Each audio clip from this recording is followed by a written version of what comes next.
Stewart McDonald. Thank you very much, Mr Speaker, for calling me to give my maiden speech in this debate, and it's a pleasure to follow the honourable members for Halifax and Torbay, who gave a very moving speech, and of course my honourable friend, the member for Inverness.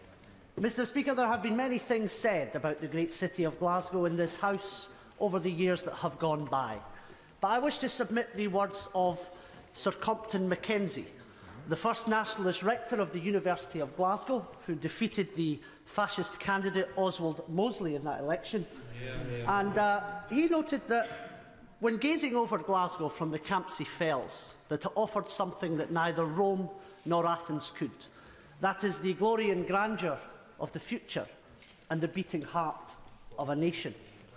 Mr Speaker, my constituency in the south side of Glasgow has a long tradition of playing a major part in writing the story of Glasgow.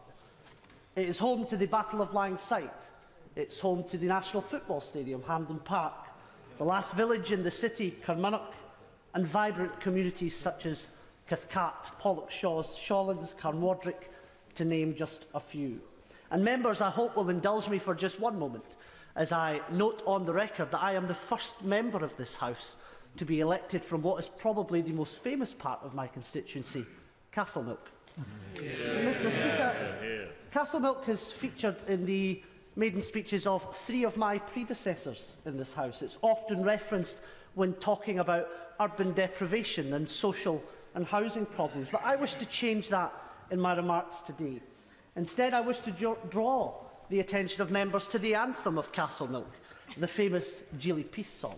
Mr Speaker, the Geely Peace song is much more than a piece of fun. It has at its heart a fundamental message that everyone deserves a decent start in life, a fair crack of the whip, no matter the circumstances of their birth. And it is that message that has inspired people such as Maureen Cope and Bessie Anderson, 2 pillars of the community, to keep on fighting for a better future for their place and to write further into the story of Glasgow. And it's these fundamental values that inspire my politics: justice, fairness, equality for all. I would at this point, Mr Speaker, like to pay tribute to my predecessor Tom Harris, who I can honestly say I have had the pleasure of knowing for many years. He's a generous-spirited man with a great sense of humour, and I wish him, his wife Carolyn and 2 children, and indeed his staff, all the very best for the future. I should also, Mr Speaker, as I've been advised to bring something for everyone, note that one of my other predecessors, Sir Teddy Taylor, the last Tory MP in Glasgow, is still mentioned with much love in my constituency, not least of all because he attended to his duties with great diligence as a constituency member. But, Mr Speaker, the most famous son of my constituency is, of course, the great John Maclean of Pollokshaws. John Maclean never made it to this House, Mr Speaker, but there can be no question over the impact that he's had on our national politics. He's probably the best MP that Glasgow never had. He was an internationalist to his fingertips, but absolutely committed to Scottish Home Rule. And this was not a dilemma for Mr Maclean, and it shouldn't be a dilemma for this House. I am a European citizen. Scotland is an outward-looking European nation. Our history, our literature, our songs and stories pulsate with internationalism and solidarity, whether they be the poems and songs and stories of Hamish Henderson, such as Freedom Kamoye, Liz Lochhead or Alistair Gray.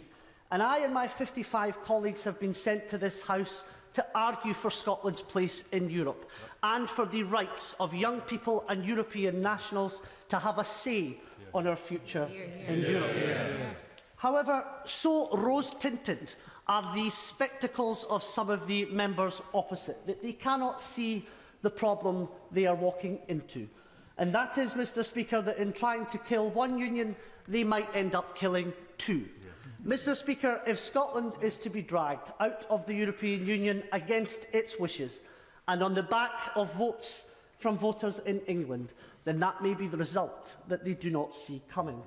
If only they had a little of John Maclean's foresight, rather than some of the navel-gazing I fear we have seen this afternoon. Mr Speaker, in his speech to the High Court in Edinburgh, John McLean, when he was charged with unconstitutional behaviour, refused to accept that he stood there as the accused and instead said he was the accuser.